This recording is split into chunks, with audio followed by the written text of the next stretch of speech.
Hi everyone, this is Sivanjali from MEL. Welcome to MEL Management E-Learning. This is EduWave series of Business Environment MBA first year.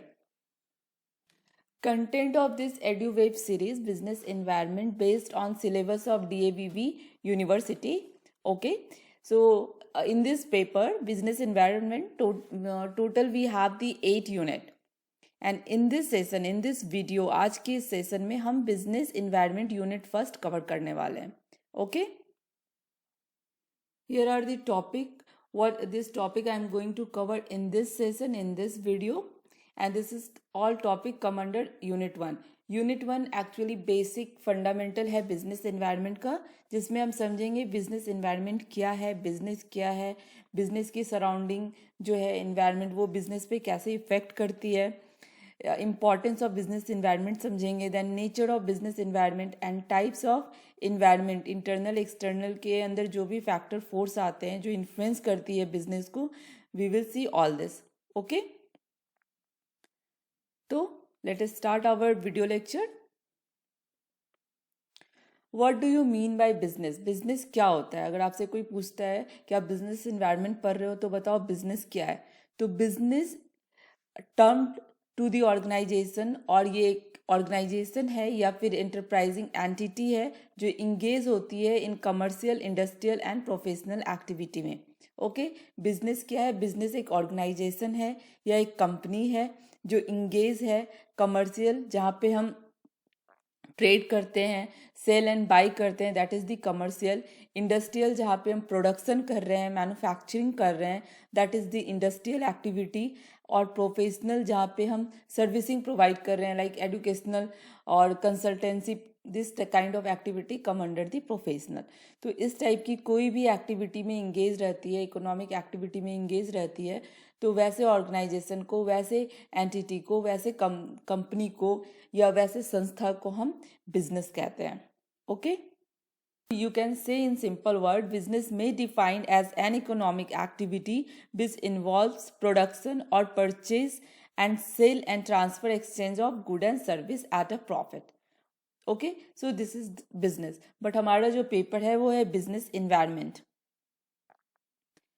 आपने already समझ लिया business क्या है. Business एक ऐसी organisation है जो प्रोडक्शन करती है, जो मैन्युफैक्चरिंग करती है, जो सेल एंड ट्रेड करती है, सेल एंड बाई करती है, या फिर हम प्रोफेशनल एक्टिविटी में इन्वॉल्व होते हैं. और इन्वायरमेंट, इस बिजनेस की सराउंडिंग को हम इन्वायरमेंट कहते हैं.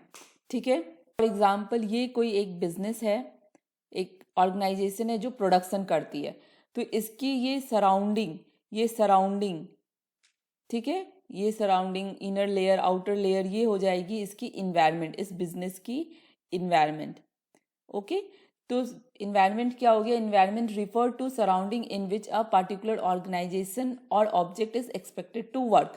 तो ये हमारा बिजनेस है और इसकी जो सराउंडिंग है वो हमारा इन्वायरमेंट है. अब इस इन्वायरमेंट के अंदर जितने फोर्स आते हैं, जितने भी फैक्टर्स आते हैं, वो इनको कैसे इन्फ्लुएंस कर रही है वो हमें पढ़ना है इस पेपर में. ओके, तो बिजनेस इन्वायरमेंट को आप कैसे डिफाइन करोगे? इज अ सम और collection of all internal and external factor which effect the business. ये इंटरनल और एक्सटर्नल फैक्टर जो बिजनेस को इफेक्ट करती है, इन्फ्लुएंस करती है, उसको हम बिजनेस इन्वायरमेंट कहते हैं. और ये इंटरनल एक्सटर्नल फैक्टर क्या है? इसकी सराउंडिंग की फैक्टर. ओके, सो बिजनेस इन्वायरमेंट दो टाइप के हैं, internal environment and external environment. और एक्सटर्नल इन्वायरमेंट में भी दो टाइप आती है, माइक्रो एंड मैक्रो. ओके, तो ये डायग्राम आप बना लो, यहाँ पे कट हो गया है ये, this is the external environment. ठीक है, ये माइक्रो एंड मैक्रो जो एक्सटर्नल इन्वायरमेंट है और ये इंटरनल इन्वायरमेंट है. ये आपका बिजनेस है, ऑर्गेनाइजेशन है जो एक इकोनॉमिक एक्टिविटी करती है, मे बी ये प्रोडक्शन कर रही है, मे बी ये ट्रांसपोर्ट कर रही है या ट्रेड कर रही है, या फिर ये प्रोफेशनल एक्टिविटी में है, तो उसको बिजनेस कहते हैं. ठीक है, तो ये ऐसी संस्था है, ऑर्गेनाइजेशन है जो बिजनेस कर रही है, जिसका मेन एम है प्रॉफिट मैक्सिमाइजेशन.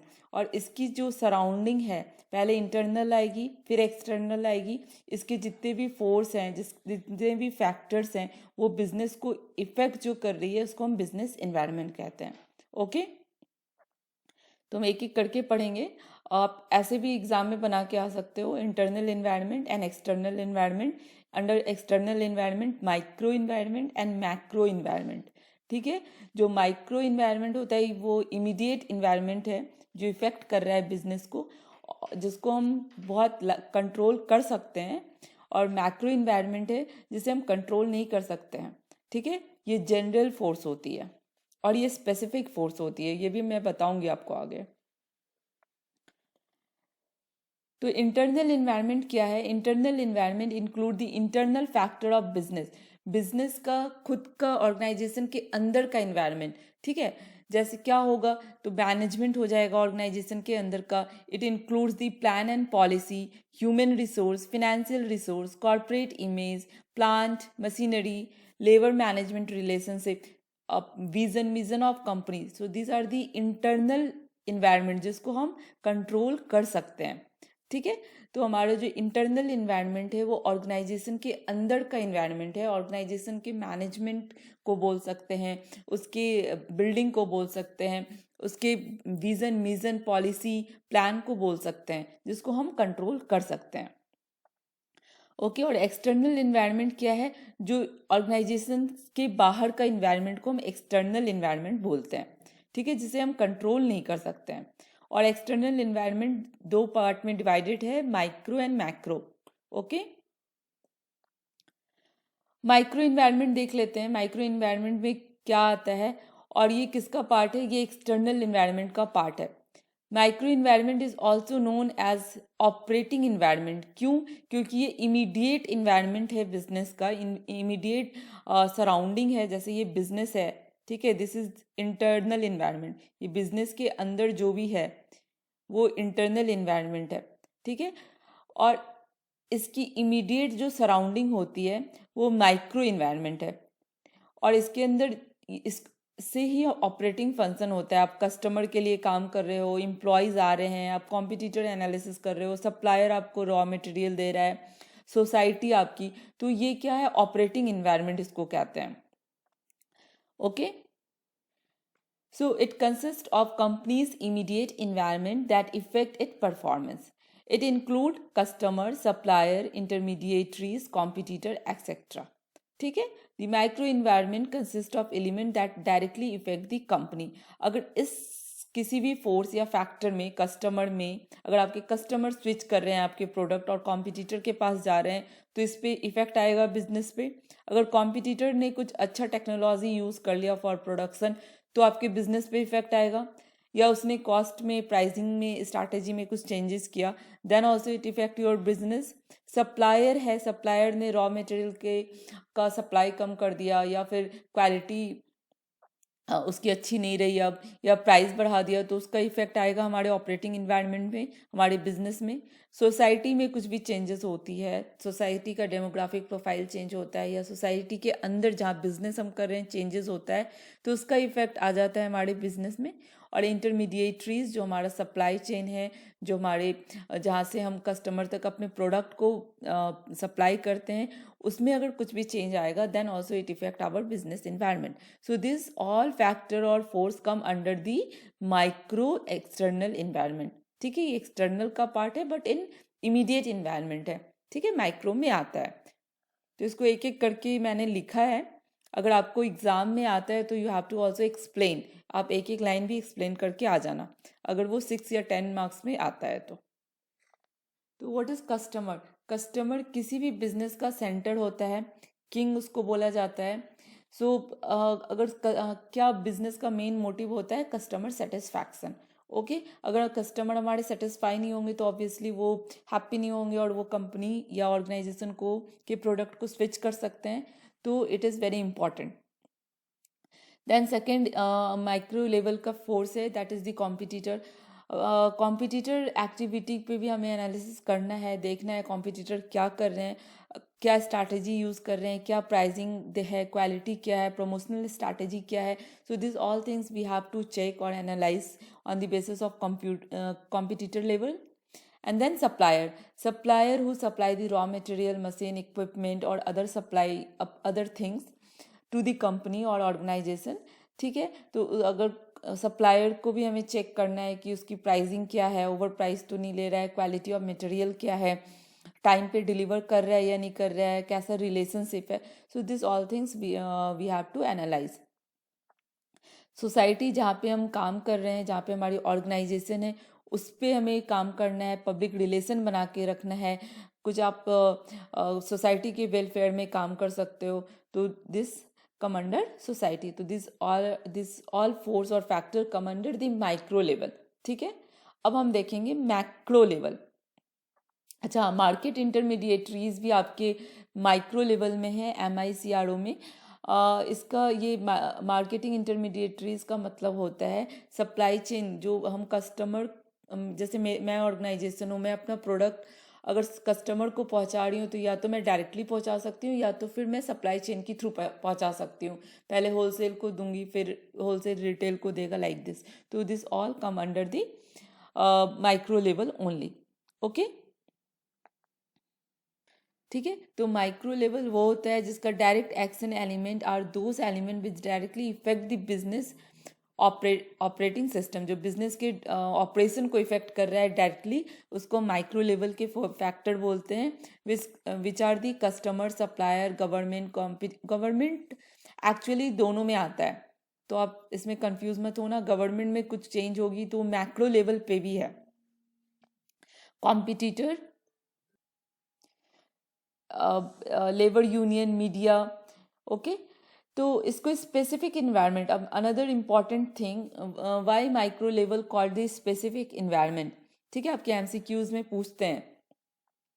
स्पेसिफिक इन्वायरमेंट इसलिए है क्योंकि अगर आप, ये इमीडिएट इन्वायरमेंट है जिस पे बिजनेस का इफेक्ट आ रहा है, जिससे बिजनेस का इफेक्ट आ रहा है, और ये बिजनेस, अगर आपके कस्टमर चेंज हो रहे हैं तो वो आपके बिजनेस को ही इफेक्ट करेंगे, दूसरे बिजनेस को नहीं इफेक्ट करेंगे. जैसे सेम बिजनेस का 2 ऑर्गेनाइजेशन है और आपके कस्टमर स्विच हो रहे हैं तो वो आपके बिजनेस को इफेक्ट कर रहे हैं, वो स्पेसिफिक कस्टमर की वजह से आपके बिजनेस में इफेक्ट आ रहा है. तो that means that's why it is called the specific environment. Specific environment is the part of environment that is directly relevant to achievement of organizational goal. ये डायरेक्टली रिलेटेड है अचीवमेंट ऑफ ऑर्गेनाइजेशन गोल के लिए. Okay, it include the different stakeholder like supplier, customer, competitor, marketing intermediaries. So what is stakeholder? Stakeholder जो directly company से जुड़े होते हैं, जिनका इंटरेस्ट होता है, they are supplier, customer, competitor और मार्केटिंग इंटरमीडिएटरीज और shareholder. Okay, now next topic is micro environment. Micro environment जो होता है, the micro environment consist of larger societal factor that effect the working of firm. Micro environment is also called general environment. ठीक है, ये मैं बताऊंगी why it is called general environment. और इसको हम लोग अनकंट्रोल कर, ये कंट्रोल में नहीं है, ये अनकंट्रोलेबल फोर्सेस है. ठीक है, तो here is the 3 important things. एक तो ये जनरल इन्वायरमेंट कहलाता है, मैक्रो इन्वायरमेंट, और ये इसको हम कंट्रोल नहीं कर सकते हैं. ये लार्ज फैक्टर है, लार्ज सोसाइटल फैक्टर है. ठीक है, तो ये 3 चीज़ आपको याद रखनी है. जनरल इन्वायरमेंट क्यों है? क्योंकि ये जनरल, अगर इसके अंदर जो फैक्टर आते हैं, इसके अंदर जो फोर्स आते हैं, वो आप देख लो पहले. डेमोग्राफिक प्रोफाइल आता है, इकोनॉमिक प्रोफाइल आता है, टेक्नोलॉजिकल प्रोफाइल आता है, कल्चरल प्रोफाइल आता है, political, natural, legal. So this all factor और फोर्स ये बहुत ही बड़े लेवल पे होता है, जिसको हम बिल्कुल भी कंट्रोल नहीं कर सकते. अगर डेमोग्राफिक प्रोफाइल में कुछ भी चेंज होगा तो बिजनेस इफेक्ट होगी, और वो हम कंट्रोल नहीं कर सकते. उसके अकॉर्डिंग हमें बिजनेस को चेंज करना होगा. ठीक है, तो ये क्या हो गया? अगर डेमोग्राफिक प्रोफाइल में चेंज हो रही है, या इकोनॉमिक प्रोफाइल में इकोनॉमी बढ़ रही है या घट रही है, डाउन हो रही है, तो ये सबके लिए हो रहा है, ये जनरल इफेक्ट है. ठीक है, ये हमारे बिजनेस के लिए भी हो रहा है, आपके बिजनेस के लिए भी हो रहा है, दूसरे बिजनेस के लिए भी हो रहा है, जो कॉम्पिटिटर नहीं है अलग बिजनेस में उनके लिए भी हो रहा है. ये जनरल एक इफेक्ट है. जैसे कोविड आया था, वो सबके लिए आया था, तो that's why it is called the general force. ठीक है, अभी देखते हैं, एक एक करके देख लेते हैं. डेमोग्राफिक प्रोफाइल के अंदर क्या आता है? Demographic environment related to human population. ये ह्यूमन के पॉपुलेशन से रिलेटेड, मतलब पॉपुलेशन से रिलेटेड जितनी भी डेटा फिगर होगी, that is come under the demographic profile. ठीक है, It cover population size, education, sex ratio, age, occupation, income, status. Okay. So business deal with the people, so they have to study the detail in various component of demographic profile. अभी ये क्यों important है? इसलिए important है क्योंकि जो हमारा product service या जो भी हमारी बिजनेस है वो हम सोसाइटी में के लिए करते हैं, अपने कस्टमर को के लिए करते हैं, तो उनका जो एक डेमोग्राफिक प्रोफाइल है, that means the population size क्या है उस एरिया का या उस कंट्री का जहाँ पे आप बिजनेस कर रहे हो, एजुकेशन क्वालिफिकेशन क्या है, लोग कितने पढ़े लिखे हैं, कितने एजुकेटेड हैं, then sex ratio, male female ratio क्या है, एज एज 30 से 50 के कैटेगरी में कितने पॉपुलेशन आते हैं, देन मोर देन 50 के कैटेगरी में कितने पॉपुलेशन आते हैं, ऑक्यूपेशन क्या है, इनकम कैसा है उनका, स्टेटस कैसा है, लाइफ स्टाइल कैसा है। तो ये सब बहुत, ये जो प्रोफाइल है, ये जो कस्टमर का या फिर आप सोसाइटी का बोल लो, ये बहुत ही इंपॉर्टेंट होता है किसी भी बिजनेस के लिए। Okay. So demographic environment differ from country to country. Demographic factor like the size of population, age composition, density of population, rural urban distribution, family size, income level, status, etc. have the significant implication on business. अगर आप कोई भी business कर रहे हो या करने वाले हो या कोई भी बिजनेस की प्लानिंग हो रही है तो हमें डेमोग्राफिक प्रोफाइल का एनालिसिस डिटेल में करना होता है और उसके अकॉर्डिंग अपने प्रोडक्ट सर्विस को इम्प्लीमेंट करना होता है। ओके। नेक्स्ट है हमारा इकोनॉमिक फैक्टर। इकोनॉमिक फैक्टर में, इकोनॉमिक इन्वायरमेंट में इकोनॉमिक फैक्टर्स आते हैं, जितने भी इकोनॉमिक रिलेटेड थिंग्स हैं वो सब इसमें आएंगे।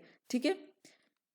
तो इसके अंदर देखते हैं क्या क्या आता है। This factor include the economic system, economic policy, trade cycle, economic resource, gross national product, corporate profit, inflation rate, unemployment or employment rate, balance of payment, interest rate, consumer income, etc.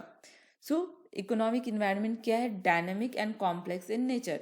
आप देखते हो newspaper अगर पढ़ते हो तो आप देखते हो इकोनॉमी बढ़ रही है, इकोनॉमी घट रही है, जीडीपी इसका ग्रोथ इतना % बढ़ गया या इतना फॉल हो गया, ये सारी चेंजेस हो रही है। तो that's why it is a very dynamic in nature और कॉम्प्लेक्स भी है क्योंकि बहुत सारे फोर्स और फैक्टर इसके अंदर काम कर रहे हैं।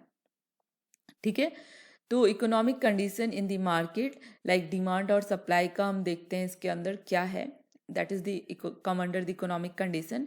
पॉलिसी क्या आ जाएगी? तो monetary policy, physical policy, industrial policy, trade policy, foreign investment policy, then LPG देखेंगे हम लोग, ये क्या है?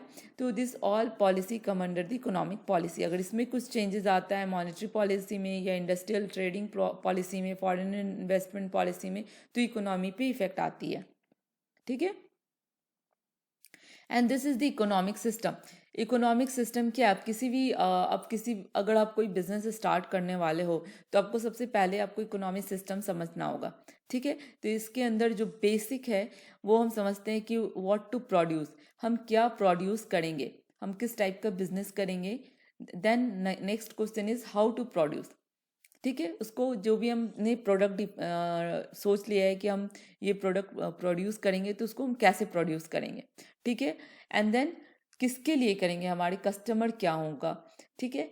तो इसके अंदर आप देख लो क्या है, व्हाट टू प्रोड्यूस के अंदर आ जाएगा, आप क्या करोगे, मार्केट एनालिसिस करोगे, डिमांड चेक करोगे कि कस्टमर में ये इस प्रोडक्ट का डिमांड है या नहीं है, मार्केट में ऑलरेडी कितने कॉम्पिटिटर हैं, कौन उनके डिमांड को फुलफिल कर पा रहा है। तो this we all do research on this part and then we decide कि व्हाट टू प्रोड्यूस। देन हम सेकेंड क्वेश्चन आता है कैसे प्रोड्यूस करेंगे। तो इसमें आप या तो आपके जो ये है रिसोर्स हैं उसको यूटिलाइज करोगे, land, labour and then machine, finance, ये सब को आप अच्छे से यूटिलाइज करोगे, ऑप्टिमम यूटिलाइज करके प्रोड्यूस करोगे। ठीक है। तो वो अकॉर्डिंग टू आपकी इकोनॉमी के अकॉर्डिंग आप चूज कर सकते हो। देन आपके जो कस्टमर हैं उन जिनके लिए आप प्रोड्यूस कर रहे हो उनके इनकम लेवल, उनका डेमोग्राफिक प्रोफाइल आपको देखना होगा। ठीक है। तो ये आता है इकोनॉमिक सिस्टम में। Okay. So business depend upon the economic environment. आप ये इतना अगर ड्रॉ नहीं भी कर पाओगे तो ये लिख लेना, the business depend upon the economic environment for their input and also for the market. हम इकोनॉमिक इन्वायरमेंट पे डिपेंड रहते हैं, जो भी हम रॉ मटेरियल, जो भी हम इनपुट ले रहे हैं ऑर्गेनाइजेशन से, और उसको हम फिनिशिंग गुड में कन्वर्ट करके मार्केट में दे रहे हैं। ठीक है। Next is economic elements. Economic element क्या है, ये मैं इसलिए डिटेल में आपको बता रही हूँ इकोनॉमिक इन्वायरमेंट, क्योंकि ये सिर्फ 10 मार्क्स का आपको दे देगा, या तो थ्रू केस स्टडी दे देगा, या फिर आपको सिर्फ ये दे देगा कि प्लीज़ एलोबरेट, एक्सप्लेन और elaborate the economic environment of business environment और economic factor of business environment. तो आपको ये सारे डिटेल्स लिखने होंगे। ठीक है। इकोनॉमिक एलिमेंट में क्या आता है, GDP, that means gross domestic product. इसका मतलब होता है कि total value of all product और service produce in a country. अगर आप न्यूज़पेपर पढ़ते हो तो ये जीडीपी बहुत ही यूज़ होता है कि जीडीपी इस ईयर इतना 6% घट गई या 6% बढ़ गई। तो इसका मतलब होता है जो भी प्रोडक्ट और सर्विस आप कंट्री में प्रोड्यूस कर रहे हो उसका टोटल वैल्यू। ठीक है। If GDP of country is stable or improving, that means people of country have more disposable income. अगर जो जीडीपी है कंपनी की, जो हम प्रोडक्ट और सर्विस प्रोड्यूस कर रहे हैं कंट्री में, उसका टोटल वैल्यू इंक्रीज होता है या फिर फ्लक्चुएट नहीं होता है, दैट मीन्स जो कंट्री है उनकी जो जनता है, उनकी people of that country having more disposal income. अब ये डिस्पोजल इनकम क्या है, ऐसा इनकम जो आपके पास यूज़ होता है आपकी शॉपिंग के लिए या फिर आपकी सेविंग के लिए, जो टैक्स वैक्स देने के बाद जो इनकम आपको बचता है, जिसको आप अपने हिसाब से खर्च कर सकते हो। ठीक है। The income remaining after deduction of tax and social security charges available to spend और सेव एज वन विशेस। ठीक है। तो उसको हम डिस्पोजल इनकम कहते हैं। तो ये क्या है, अब जीडीपी समझ में आ गया। टोटल वैल्यू है प्रोडक्ट और सर्विस का जो कंट्री में प्रोड्यूस होता है। जैसे इंडिया का अगर बोलता है कि जीडीपी अच्छा है, दैट मीन्स इंडिया का जो प्रोडक्शन और सर्विस का जो वैल्यू है उस कंट्री का वो बहुत ही अच्छा है। ठीक है। Unemployment, another element of economy is unemployment. अगर किसी भी कंट्री का अनएम्प्लॉयमेंट रेट ज़्यादा है, दैट मीन्स उसकी इकोनॉमी अच्छी नहीं है। क्यों? क्योंकि उनके पास डिस्पोजल इनकम नहीं है। आप उस कंट्री में प्रोडक्शन करोगे तो डिमांड नहीं होगी, आप कैसे बेचोगे सामान को? क्योंकि जनता के पास, जो पीपल ऑफ कंट्री हैं उस कंट्री के, उनके पास मनी नहीं है, डिस्पोजल इनकम नहीं है स्पेंड करने के लिए, तो उसकी इकोनॉमी अच्छी नहीं है। तो देख लेते हैं, high level of unemployment in a country means that the economy is not using its resource to fulfil it full potential. At the same time, it would be negatively impact on individual disposable income that will be result in lower demand. ठीक है? It affects the commercial aspect of the economic significantly, and this phenomena markedly noticed in existing of economic environment of India. Third economic element is inflation. Inflation is that when the price of good or service increase in given period of time is called inflation. Okay, अगर किसी time period के लिए price increase हो जाता है product और service का, उसको हम इन्फ्लेशन कहते हैं। तो वो भी हमारी इकोनॉमी पे इफेक्ट करता है, क्योंकि परचेजिंग पावर उस टाइम कम हो जाती है। Then fourth is government policy. Government policy में भी अगर कुछ चेंजेस होता है तो वो इकोनॉमी ऑफ कंट्री, जो इकोनॉमी है, उसको इन्फ्लुएंस करती है। Okay. And reforms in banking sector. अगर बैंकिंग सेक्टर में कुछ भी चेंजेस आता है तो that is also impact on economy. Done. चलो, next is role of public and private sector. This is the also element of economy only. यहाँ पे इंडिया को हम लोग मिक्स्ड इकोनॉमी बोलते हैं। ये प्राइवेट और पब्लिक बोथ सेक्टर से बना। तो यहाँ पे इन इंडिया में प्राइवेट और पब्लिक बोथ सेक्टर का बहुत ही सिग्निफिकेंट रोल है इकोनॉमी में के लिए। Okay. While the public sector play a valuable role in carry out the plan and reforms, developing the infrastructure, building a strong industrial basis, and the private sector is responsible for generating the employment opportunity. ठीक है, जहाँ पे public sector का responsibility है कि वो reforms plan और reforms बनाए, इंफ्रास्ट्रक्चर डेवलप करे, buildings, road and developing part को देखे। और जो प्राइवेट सेक्टर है वो रिस्पॉन्सिबल है एम्प्लॉयमेंट जनरेशन का। Seventh element is the balance of trade और balance of payment. That means यहाँ पे जब हम एक्सपोर्ट हमारा ज़्यादा हो जाता है इम्पोर्ट से, जब कंट्री से सामान दूसरे कंट्री में ज़्यादा हम बेच रहे हैं एज़ कम्पेयर टू इम्पोर्ट, दूसरे कंट्री से के कंपैरिजन हम सपोज़ ये एक कंट्री है, मैं ऐसे समझा देती हूँ, ये है इंडिया ही समझ लो, और ये 5-6 कंट्री में इसकी सामान जा रही है, ठीक है। दैट कंट्री से सामान दूसरे कंट्री में जाना इज एक्सपोर्ट। हम कोई भी सामान एक्सपोर्ट कर रहे हैं और दूसरे कंट्री से और यहाँ पे कुछ कंट्रियाँ हैं जहाँ से सामान आ रही है, प्रोडक्ट आ रहा है, दैट इज इम्पोर्ट, ठीक है। अगर एक्सपोर्ट ज़्यादा होगा एज कंपेयर टू इम्पोर्ट तो इकोनॉमी अच्छी होगी, ये बता रहा है इसमें, ठीक है। नेक्स्ट, एलपीजी क्या होता है, लिबरलाइजेशन, प्राइवेटाइजेशन एंड ग्लोबलाइजेशन क्या होता है, ये इकोनॉमी का भी इम्पॉर्टेंट पॉइंट है। अगर आपको इकोनॉमिक फैक्टर फोर्स एक्सप्लेन करने आएगा तो आप ये 3 भी एक्सप्लेन कर देना। एक टाइम ऐसा आया था इंडिया का जब इकोनॉमी बहुत ही डाउन हो गई थी, तो हमें फिर एक लिबरलाइजेशन लेके आना पड़ा। लिबरलाइजेशन का मतलब है बहुत सारे जो रिस्ट्रिक्शन थे ट्रेड के लिए, बिजनेस के लिए, उसको हटा दिया गया, ठीक है। तो economy policy were adapted by the government where the India went through a major financial crisis in 1991। This policy impact the business environment of our country. क्या जब बहुत ही फाइनेंशियल क्राइसिस हो गई थी 1991 में, तो हमारा बिजनेस एनवायरनमेंट बहुत ही इम्पैक्ट हो रहा था। दैट टाइम लिबरलाइजेशन आया, जहाँ पे क्या हुआ कि जो भी रिस्ट्रिक्शन थी, लाइसेंस पॉलिसी थी, ये सबको हटा दिया गया और बहुत सारी पब्लिक सेक्टर को प्राइवेट सेक्टर में कन्वर्ट किया गया, ठीक है। प्राइवेटाइजेशन का मतलब, एंड देन ग्लोबलाइजेशन, अब ग्लोबली बिजनेस कर सकते हो, ऐसे बहुत सारे रूल्स और फैसिलिटी भी मिले। तो ये तीनों इकोनॉमी को बहुत ही हेल्प किया बूस्ट होने में, ठीक है।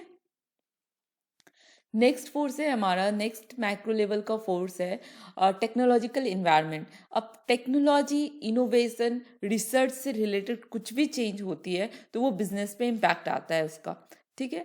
Technology has brought about far reaching changes in the method of production method में चेंज हो रहा है, क्वालिटी ऑफ गुड में चेंज हो रहा है, प्रोडक्टिविटी, पैकेजिंग, ये सब में चेंजेस हो रहा है, तो that is come under the technological environment, ठीक है।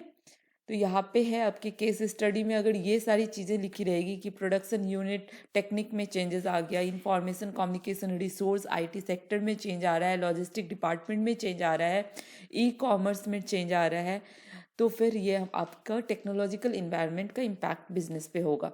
फॉर एग्जाम्पल मैं यहाँ पे फिर से लेना चाहूँगी, कोविड के टाइम में ट्रेडिशनल बिजनेस डिजिटल बिजनेस में कन्वर्ट हो रहा था, that is the technical environment यहाँ पे इन्वॉल्व हो रहा था, ठीक है। Next factor is cultural environment.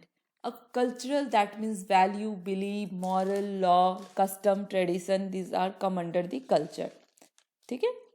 First line, अगर आप इन सभी चीज़ों में चेंजेस आता है तो भी बिजनेस पे इम्पैक्ट आता है। Cultural pass from generation to another generation through institutes like family, school, college, and business is integral part of the social system.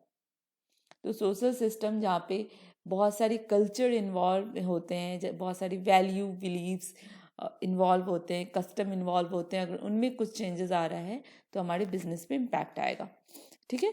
Culture save the attitude and behaviour of consumer और society. Any change in cultural factor affect the business and large. The business should be organised and govern taking the consideration of various value and norms of society. कोई भी business को organise कैसे होना चाहिए, कैसे वो अपने बिजनेस को ऑर्गेनाइज करेगी, by considering the various value, believe, cultural norms of that society, ठीक है। उसको अगर किसी सोसाइटी में नॉन वेज बैंड है नॉनवेज आप नहीं खा सकते हो, इवन लहसुन प्याज भी नहीं खा सकते हो, तो वो नॉनवेज अपने रेस्टोरेंट में वो नॉनवेज प्रोडक्ट नहीं बेचेगा, अदरवाइज कस्टमर आएंगे ही नहीं। वो प्योर वेजिटेरियन प्रोडक्ट करके वो सर्विस देगा। ठीक है, तो this why, because this is the impact of cultural environment. Factor of macro level is political environment. Political environment बहुत ही इंपॉर्टेंट फैक्टर है, लाइक इकोनॉमिक इन्वायरमेंट ओनली। जैसे इकोनॉमी में कुछ भी चेंज होता है तो ओवरऑल पूरे बिजनेस में चेंज होता है। सेम अगर पॉलिटिक्स में कुछ भी चेंज हो रहा है, पॉलिटिक्स में अगर गवर्नमेंट बढ़ रही दूसरी आ रही है, या फिर लेजिस्लेशन पॉलिसी चेंज हो रही है, तो फिर हमारे बिजनेस पे इफेक्ट आएगा। ठीक है, so the political environment in a country influence the legislation and the government rules regulation under this form. Okay, and ये आप देख सकते हो the political decision effect the economic environment. ये सारे फैक्टर जो है वो एक दूसरे से इंटर रिलेटेड है। अगर पॉलिटिकल चेंज होता है तो इकोनॉमी भी चेंज होती है, इफेक्ट होती है। Political decision influence the countries socio cultural environment, and political can influence the rate of emergence of new technology. तो अब पॉलिटिकल इन्वायरमेंट में कुछ भी चेंजेस हो रहा है तो economy, cultural effect, technological effect में चेंजेस आते हैं।